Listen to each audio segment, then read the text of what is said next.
तो नमस्कार दोस्तों। तो आज मैं आपके लिए एक इंटरेस्टिंग टॉपिक लेके आया हूँ। थोड़े टाइम पहले आपने सुना होगा, कुछ सालों पहले पीएनबी फ्रॉड हुआ था। 13-14 हज़ार करोड़ का घोटाला जो नीरव मोदी और मेहुल चोकसी जिसमें इन्वॉल्व थे। तो इन दोनों ने मिलकर किया था। तो नीरव मोदी तो अभी छुप के बैठा है लंदन में, और वहाँ पे उसका एक्स्ट्राडिशन का प्रोसेस चल रहा है, मामला कोर्ट में वहाँ पे। ठीक है, अब बात करते हैं मेहुल चोकसी की। तो आज हम इस लेक्चर में मेहुल चोकसी पे फोकस करेंगे। देखिए, तो ये मेहुल चोकसी जो है कि इसको अभी हाल ही में बहुत न्यूज़ में चल रहा है। तो ये जो है पहले कहाँ पे था, और इसको भारत सरकार या जो जिस भी तरह से ये दूसरे देश में पहुंच गया, जैसे अभी डोमिनिका में पहुंचा हुआ है ये, और वहां से एक्स्ट्राडिशन का केस जो है भारत ने फाइल किया हुआ है। तो इसको समझेंगे पूरा मैटर क्या है और उसमें क्या लीगल इश्यूज इन्वॉल्व हैं। तो मैं सुमित जैन आपका स्वागत करता हूँ।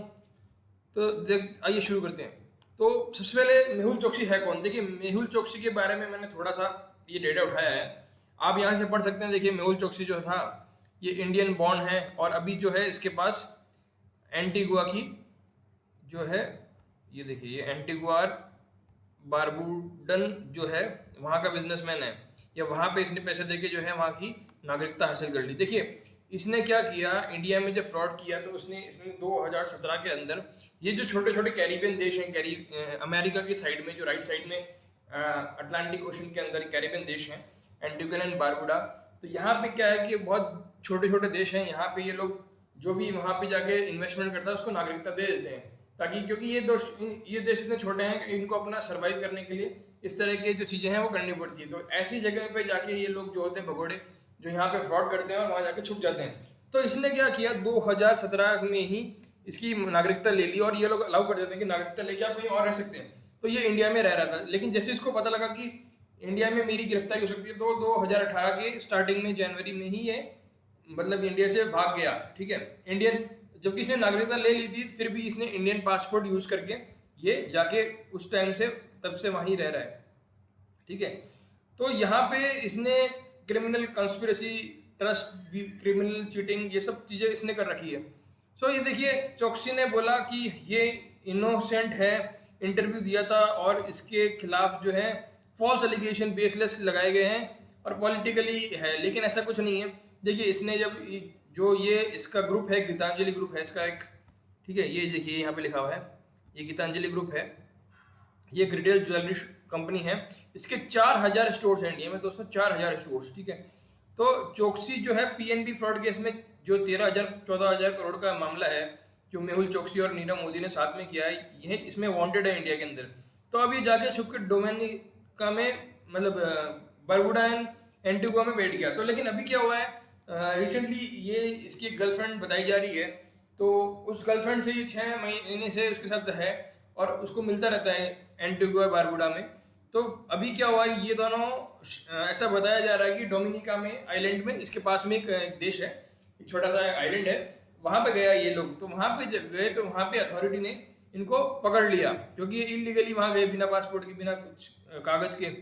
और जो वहाँ का कैरिबियन कोर्ट है, उन्होंने यहाँ पे अब क्या मामला है, कैसे वहाँ पे स्टे आया है, ये सब हम समझेंगे। इसका वहाँ पे जो लॉयर है ऑलरेडी, वहाँ इसका जो वहाँ मतलब जो भाई है मेहुल चोकसी का, इसका भाई वहाँ के जो अपोनेंट लीडर है पॉलिटिकल, वहाँ पे ऑलरेडी उनसे बात कर रहा है, उनको पैसे वैसे दे रहा होगा, क्योंकि इसने पैसे देके इस देश की एंटीगुआ और बारबुडा की जो है सिटीजनशिप ले ली है ना।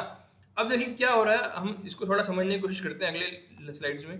देखिए, बैकग्राउंड क्या रहा है इन दोनों का, मैंने आपको समझा दिया कि 2018 से चोकसी जो है एंटीगुआ बारबुडा में रह रहा है, और 13,500 करोड़ के फ्रॉड में ये इंडिया में वांटेड है ना। तो इस पे लोग जो है नज़र रख रहे हैं, इंडियन एम्बेसी, इंडियन जो जो लोग हैं वो भी इस पे नज़र रख रहे हैं, और वहाँ की सरकार भी इस पे नज़र रख रही है।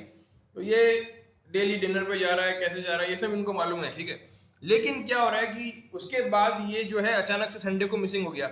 नाउ ये बाद में खबर आई कि ये जो है पास के आइलैंड डोमिनिका में पाया गया है ना, ये देखिए यहाँ लिखा हुआ है, डोमिनिका में पाया गया है ना। तो जब ये गुम जाता है तो इंटरपोल ने इसके खिलाफ एक येलो नोटिस इशू कर दिया। अब जब येलो नोटिस, ये यहाँ से मिसिंग था, तो इनको लगा भाई कहाँ गया, तो पुलिस ने, यहाँ के प्रशासन ने इंटरपोल की सहायता ली। इंटरपोल ने येलो नोटिस इशू कर दिया। अब येलो ये नोटिस इशू किया तो ये डोमिनिका में मिल गया, और वहाँ की अथॉरिटी ने इसको कैप्चर कर लिया है, इसको पकड़ लिया, ठीक है।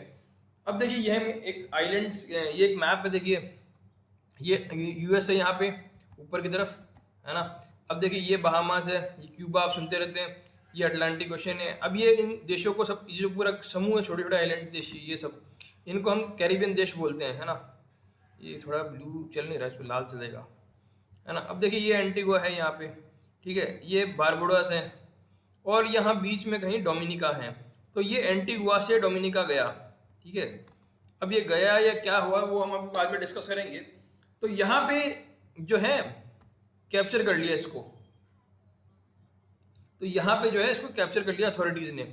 और अब यहाँ पे भारत सरकार ने क्या किया है, इस आइलैंड पे, इन पे जाकर यहाँ पे केस कर दिया, और इसको मतलब एक्स्ट्राडिशन ट्रीटी के तो हमारी कोई साइन नहीं है, लेकिन हम यहाँ पे प्रयास कर रहे हैं कि वहाँ की जो कोर्ट है वो इसे भारत को सौंप दे, क्योंकि भारत इस तरह का केस बना के इस पर प्रेजेंट कर रहा है कि ये जो है हमारे यहाँ से फ्रॉड करके भागा है, और हम इसको, इसके जो हमारे ये इकोनॉमिक ऑफेंडर है, और हम इसको, ये हमारे देश में वांटेड है, ठीक है। तो ये यहाँ से वहाँ चलेगा डोमिनिका, एंटीगुआ से डोमिनिका, ठीक है। अब देखिए क्या हो रहा है, ये देखिए 188 किलोमीटर की डिस्टेंस है इन दोनों आइलैंड्स के बीच में। तो ये शिप में बैठ के यहाँ से यहाँ पे आ गया। अब देखिए इंटरपोल, यहाँ पे एक वर्ड आया था इंटरपोल, तो देखिए इंटरपोल के बारे में हम पढ़ लेते हैं क्या है इंटरपोल, थोड़ा सा जनरल नॉलेज के लिए। तो देखिए इंटरपोल जो है ना, इंटरनेशनल क्रिमिनल पुलिस ऑर्गेनाइजेशन है, इसमें 192-194 मेंबर है लगभग, और इसमें फ्रांस में इसका हेडक्वार्टर है। ये बातें मुख्य याद रखनी है। और इसका काम ये है कि भाई जो वर्ल्ड है बेटर कनेक्टेड रहे, और जो आपस में देश हैं वो एक दूसरे की पुलिस जो है उनका टेक्निकल और ऑपरेशनल सपोर्ट रहे, है ना। तो बाकी डिटेल्स आप यहाँ से पढ़ सकते हैं, मैंने आपको इन्फॉर्मेशन यहाँ पे दे दी है, ठीक है। तो अभी हमारा जो एम है वो, जो अभी हम मेहुल चोकसी केस के बारे में जानना चाहते हैं, इंटरपोल की डिटेल्स आप यहाँ से पढ़ सकते हैं। अब देखिए यहाँ पे अलग अलग तरह के नोटिस इशू करती है इंटरनेशनल पुलिस, रेड नोटिस है, येलो नोटिस है। अब हमारे जो काम के हैं ना वो इस टॉपिक को समझने के लिए रेड नोटिस और येलो नोटिस ही है। तो बाकी नोटिस आप पढ़ सकते हैं। रेड नोटिस में बताया था कि ये जो होता है नेशनल अरेस्ट वारंट होता है, और ये फ्यूगिटिव के केस में जारी करा जाता है, ठीक है। अब येलो नोटिस को मिसिंग कंप्लेंट होती है तो उसके लिए जारी करते हैं हम लोग, ठीक है। तो आप बाकी यहाँ से पढ़ लेना, मैं इसमें नहीं जा रहा हूँ। अब देखिए लीगल हर्डल क्या है, देखिए क्या हुआ, अब आपको ये समझ में आ गया होगा कि भाई यहाँ से डोमिनिका से जो है डोमिनिका में आ गया है जो ये मेहुल चोकसी है, और एंटीगुआ से निकल के डोमिनिका आ गया। अब डोमिनिका की जो वहाँ का प्रशासन है, वहाँ की जो पुलिस है, उसने उसको अरेस्ट कर लिया। अब वहाँ पे केस चल रहा है। जनरली इसको एक्स्ट्राडिट कर देते हैं ये लोग, जिस देश से आया है, जिस देश का नागरिक है, उसको देश को दे देते हैं। अब यहाँ पे क्वेश्चन ये है, क्वेश्चन अदालत में इसलिए चले गया कि भाई ये नागरिक किस देश का है, भारत का है या एंटीगुआ का है ना। क्योंकि भारत सरकार का कहना ये है कि हमने इसकी जो है अभी तक एक्सेप्ट नहीं करी एप्लीकेशन। इसने एप्लीकेशन दी है कि हमने आपकी सिटीजनशिप छोड़ दी, लेकिन हमने एक्सेप्ट नहीं करी है। तो एक तरह से ये हमारा सिटीजन ही है, ठीक है, और इसने हमारा पासपोर्ट भी सबमिट नहीं किया अभी तक। तो ये चीज़ें हैं। तो देखते हैं स्लाइड्स में क्या लिखा हुआ है, हम पढ़ते हैं और समझते हैं। तो देखिए, India has sent a team of 8 officials. India ने 8 ऑफिशियल की टीम भेजी है, including from CBI and ministry of external affairs, ठीक है। तो पूरी टीम तैयारी कर चुके हैं इंडिया वाले मेहुल चोकसी घर वापसी के लिए।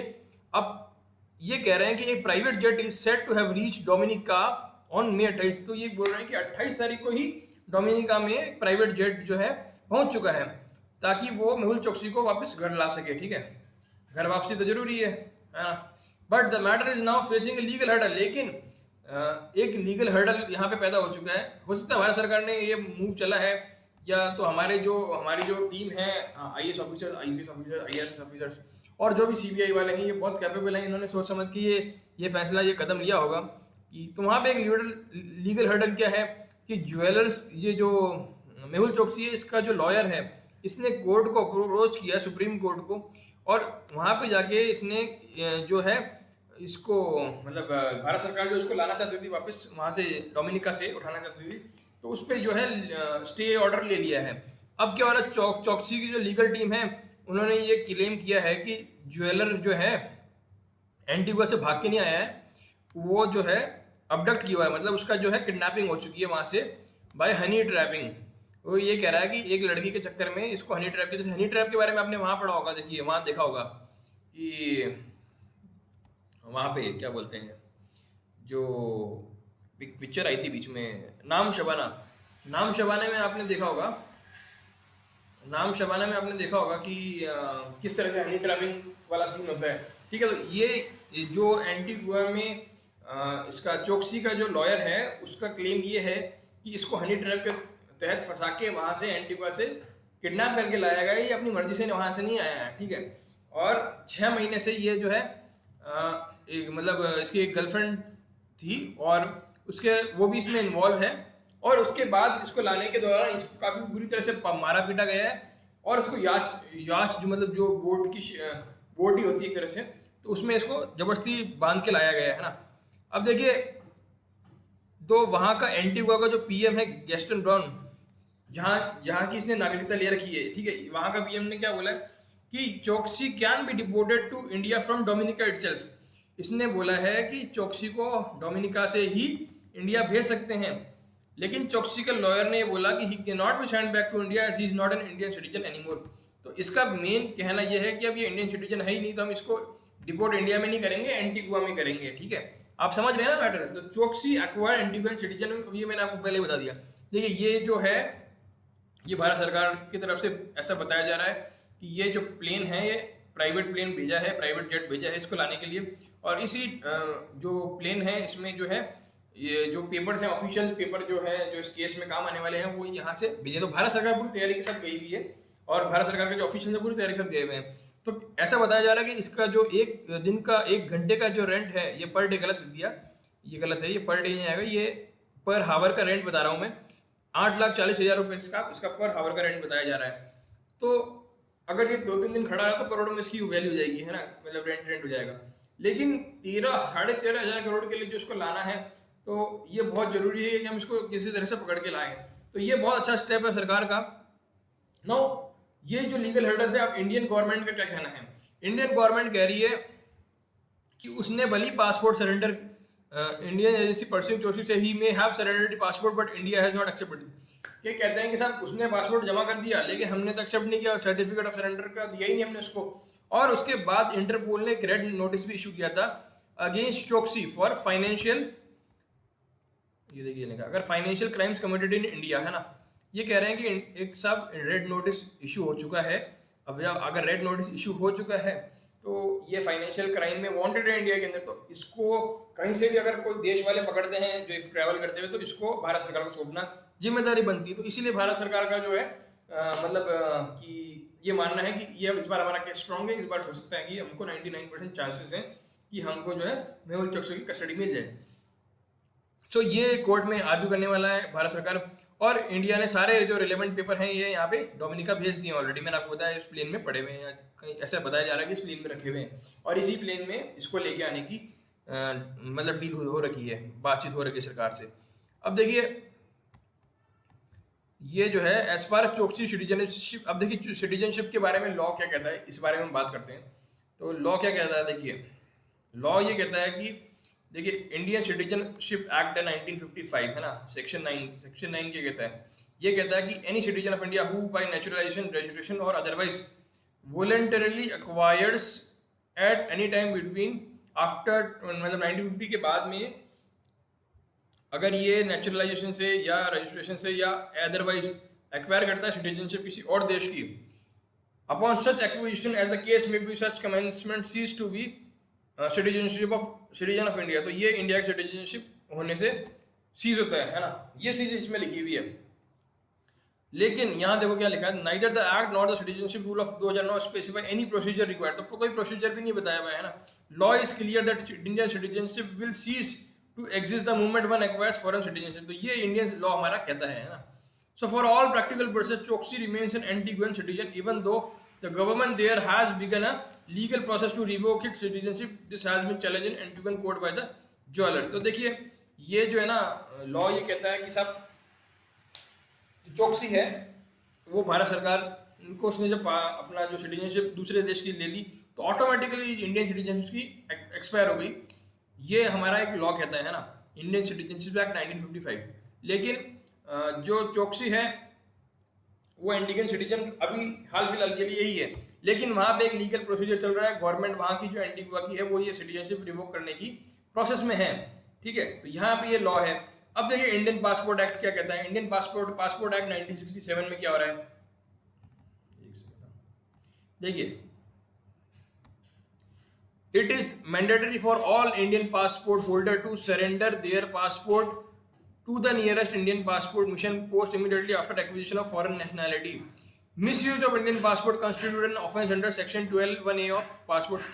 तो ये कह रहे हैं कि अगर आप किसी देश की दूसरे की नागरिकता ले रहे हो और इंडियन सिटीजनशिप छोड़ रहे हो, तो आप इमीडिएटली इंडियन पासपोर्ट एक्ट के तहत जो है पासपोर्ट कहीं भी आप सबमिट कर सकते हैं, ठीक है। जैसे नियरेस्ट इंडियन मिशन या इंडियन पोस्ट या इंडियन एम्बेसी में आप सबमिट कर दीजिए। लेकिन Indian citizen act 1995 does not allow dual citizenship, है ना, डुअल सिटीजनशिप तो अलाउ करते नहीं हम लोग। लेकिन government of India has prescribed A penalty for imposition of A penalty on A graded scale depending on the number of trips made on Indian passport after acquiring. अब देखिए, अब यहाँ पे नीरव मोदी और ये जो मेहुल चोकसी ने क्राइम कर दिया। अब उसने जब जो है सिटीजनशिप किसी और के देश की ले चुका है already, why he travelled on Indian passport, this is the crime. इसमें जो है पेनल्टी लगती है, ठीक है। और 3 साल से ज़्यादा के बाद भी अगर आप इंडियन पासपोर्ट रखते हैं तो उसमें जो है वायलेशन माना जाता है ना पासपोर्ट रूल्स का। तो इसमें भी एक पेनल्टी का प्रावधान है। तो यहाँ पे इंडियन पासपोर्ट एक्ट के बारे में क्या लिखा हुआ है। अब देखिए, जो एंटीगुआ है तो यहाँ पे ऐसा कुछ रूल है नहीं कि यहाँ पे डुअल सिटीजन अलाउ नहीं करेंगे और इंडियन पासपोर्ट सरेंडर करने के लिए बोलेंगे। लेकिन it is immaterial whether you have surrendered your Indian passport और not if a foreign country has granted you citizenship. तो ये मिनिस्टर ऑफ एक्सटर्नल अफेयर्स में से किसी सोर्सेज ने बोला है कि अगर आपने एक बार किसी देश की नागरिकता ले ली तो डजंट मैटर, आपका जो है इंडियन सिटीजनशिप जो है कैंसिल हो जाती है अपने आप ही। तो ये लीगल इश्यूज हैं। अब देखना ये है कि गवर्नमेंट ऑफ इंडिया क्या जो है अपने पॉइंट्स रखती है और मेहुल चोकसी के लॉयर्स हैं वो क्या पॉइंट रखते हैं डोमिनिका के कोर्ट में, ऑफ कोर्स, क्योंकि अभी वो डोमिनिका में जो है उसको अरेस्ट कर लिया गया है। तो अगर हम लोग केस जीतेंगे तो वो इंडिया को सब दे देंगे मेहुल चोकसी को, अगर वो केस जीता तो उसको फिर एंटीगुअन अथॉरिटीज़ को दे देंगे। तो वहाँ पे हमें फिर अलग से केस करना, अलग से जो प्रोसीजर है वो करना पड़ेगा। डोमिनिका से अगर हम लेते हैं तो इजी वे में हो जाएगा। तो इसीलिए भारत सरकार ने ये कोशिश करी है। तो कोशिश करते रहना हमारा काम है, ठीक है। तो इसी के साथ मैं ये लेक्चर समाप्त करता हूँ। Thank you all.